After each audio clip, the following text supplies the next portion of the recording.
জাতিসংঘ, আমেরিকা, পশ্চিমা রাষ্ট্র, আরব রাষ্ট্র এবং বিশ্বর সকল রাষ্ট্র মিলে তোমরা এখন হিসাব নিকাশ করো যে ইসরায়েল কি মানবতা লঙ্ঘন করছে, ফিলিস্তিনি কি দুর্ভিক্ষ রাষ্ট্র না দুর্ভিক্ষ রাষ্ট্র না, কতটুকু মানবতা সে লঙ্ঘন করছে।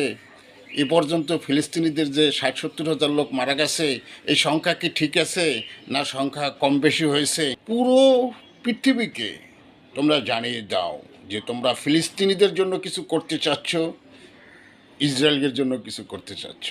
পুরো পৃথিবীকে জানাই দাও। তার কারণ তোমরা এদিকে এই সব শয়তানি করো, আর ওদিনে প্রত্যেক দিন ফিলিস্তিনিদের 100-200 করে ফিলিস্তিনি মারা যাচ্ছে। তাদের না খেয়ে খেয়ে তাদের হাড্ডি বের হয়ে যাচ্ছে।